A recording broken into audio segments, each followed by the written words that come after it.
Hello everyone, new NCERT exercise 9.2 question number 2 है हमारे सामने। If two equal chords of a circle intersect within the circle prove that the segment of a one chord are equal to corresponding segment of the other chord। तो ठीक है दोस्तों, तो हमारे पास है क्वेश्चन कि एक सर्कल हमें दिया गया हुआ है, आपको दिख रहा होगा। ये सर्कल जो है हमारे पास, इसमें क्या है, दो इक्वल chords हैं, यानी कुछ ऐसी दो इक्वल कॉर्ड्स दी गई हैं हमारे पास। उसमें की क्या लिखा गया है, वो इंटरसेक्ट कर रही है विद इन दी सर्कल। अब हमें इसमें प्रूफ क्या करना है, the segment of a one chord are equal to the corresponding segments of the other chord. अगर ये सेगमेंट अगर इक्वल है तो ये वाली करस्पॉन्डिंग भी इक्वल होगी, ऐसे ये इक्वल है तो ये भी होगी। समझ में आ गया आपको? चलिए, तो हम इसको पहले नेमिंग दे देते हैं, ए बी सी देन ये डी। इसमें अगर हमें प्रूफ करना है, मान के चलिए इसको हमने पी पॉइंट दे दिया, तो हमें इसमें प्रूफ करना है कि जो ए पी है वो पी डी के इक्वल है, ऐसे ही पी सी है जो वो पी बी के इक्वल है। ओके, तो चलिए हमारे पास दिया गया है यहाँ पे गिवन पार्ट। गिवन क्या है, A B equals to C D. Proof क्या करना है हमें, टू प्रूव हमें करके दिखाना है जो ए पी है वो बेटा डी पी के इक्वल है और सी पी जो है वो बी पी के इक्वल है। अब ये सब प्रूफ करने के लिए हमें क्या करना पड़ेगा, पहले तो एक कंस्ट्रक्शन होगा, बिना उसके हम कुछ कर नहीं सकते। कंस्ट्रक्शन में क्या लिखेंगे हम, draw O M perpendicular to C D, यानी ये मान लो हमारा ओ आ गया और ये O M perpendicular to C D, ठीक है।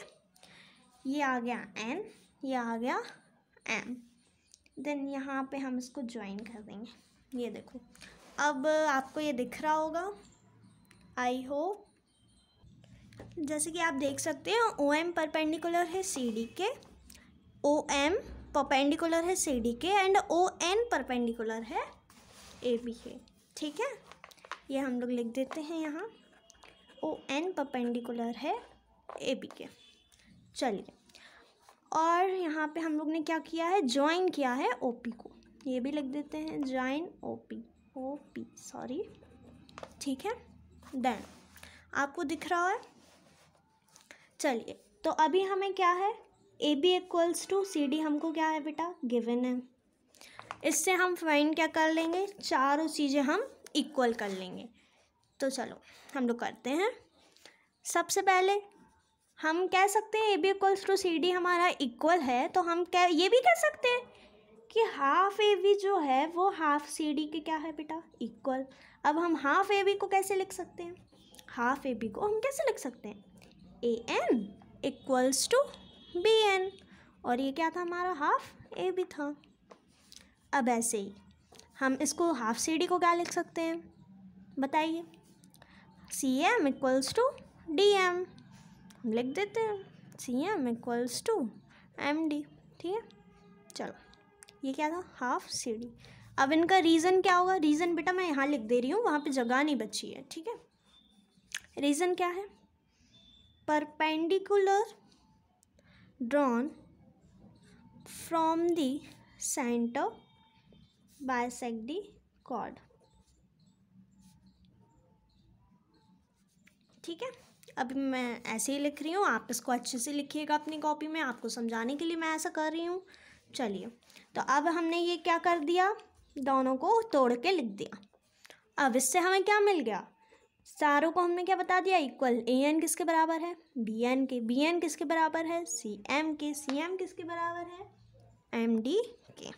ओके, ये बना दी हमने इक्वेशन नंबर फर्स्ट। देन अब आपको इस डायग्राम में दिख रहा होगा कि एक ट्राइंगल हमारे पास पी ओ एन है, एक ट्राइंगल हमारे पास पी ओ एम है। इन दोनों को बेटा अब हम कर देंगे कॉन्ग्रुएंट। तो चलिए हम लिख देते हैं यहाँ पे, in triangle P O N and triangle P O M. इसमें हमें क्या दिख रहा है, पी ओ सबसे पहले क्या है, कॉमन। चलो लिख दिया भाई हमने कॉमन, ये हमने लिख दिया कॉमन। अब हमें दिख रहा है इसमें angle N equals to angle M, यानी ये दोनों क्या है 90 के हैं। लिख दे रहा भाई, क्या जा रहा, angle N equals to angle M, each कैसे हैं 90 डिग्री। चलो अब ये दिया है हमें O N equals to O M. अब आप पूछोगे ये आपने O N equals to O M क्या है, आपने एक थ्योरम पढ़ी होगी, क्या है, equal chords are equidistant from the center। मेरी राइटिंग अच्छी नहीं आ रही है अभी, दिख रहा है ना आपको, ठीक है। ये हमने तीनों को लिख दिया। अब ये कौन सी कॉन्ग्रुएंसी से हो गए, RHS congruency triangle PON is congruent to triangle POM। तो अब CPCT से हम लोग क्या निकाल लेंगे, बाय CPCT क्या आ गया हमारे पास, PN जो है वो PM के इक्वल है, यानी ये जो PN है वो PM के इक्वल है, ठीक है। ये हम लोग ने निकाल दिया। अब भाई जगह नहीं बची है, मैं पेज टर्न कर लेती हूँ। देखिए PN और PM हमने क्या कर लिया, CPCT से इनको निकाल लिया, यानी PN और PM इक्वल कर दिए हमने, ठीक है। इसको मैं लिख देती हूँ, ये इक्वल है। चलिए अब हम क्या करेंगे, हमें क्या फाइंड करना था बेटा कि ये AP इक्वल है PD के, तो हम क्या करेंगे, अगर हम इन दोनों चीज़ों में ऐड कर दें, adding AN both the side, अगर हम AN दोनों साइड जोड़ दें तो PN का है हमारा, ये है। अगर हम AN जोड़ देंगे तो हमें AP मिल जाएगा, और यहाँ पे हम PM में अगर हम क्या जोड़ देंगे, PM में अगर हम MD जोड़ देंगे। अब आप कहेंगे यहाँ तो आपने AN लिखा है, हाँ तो क्या हुआ, हमने इक्वल जो किया था AN इक्वल्स टू MD, ठीक है। अभी देखिए जब मैं लिखूँगी आपको अपने आप समझ में आ जाएगा। ये लिखा है PN प्लस में हम यहाँ AN जोड़ देंगे, और यहाँ PM प्लस में हम AN जोड़ देंगे।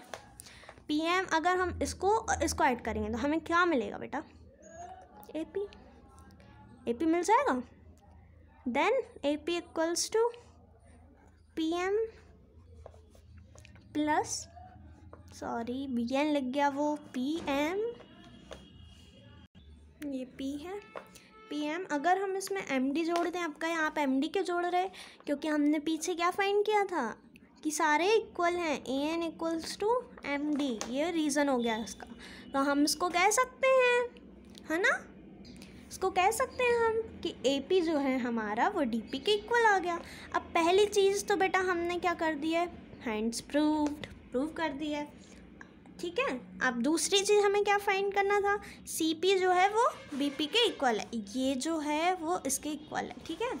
तो चलो अब हमने गिवन में क्या था, AB इक्वल्स टू CD, ठीक है, AB इक्वल्स टू CD, ये सेकंड पार्ट है। हाँ चलो तो हम क्या करेंगे, AB में से अगर हम AP घटा दें, ये AP कहाँ है, AB में से ये माइनस है यार, AB में से अगर हम AP घटा दें और CD में से अगर हम DP घटा दें तो हमें क्या मिल जाएगा, BP minus BP equals to CP। देखो आप अगर हम AB में से AP हटा दें, AB में से AP घटा दें तो हमें क्या मिल जाएगा, BP। ऐसे ही हम इसमें से ये घटा देंगे तो ये हमें ये मिल जाएगा, है ना। तो ये आ गया हमारा BP इक्वल्स टू CP, ये भी हैंड्स प्रूफ्ड। अगर आपको इजी लगा हो तो get like and subscribe for more solutions. Bye bye.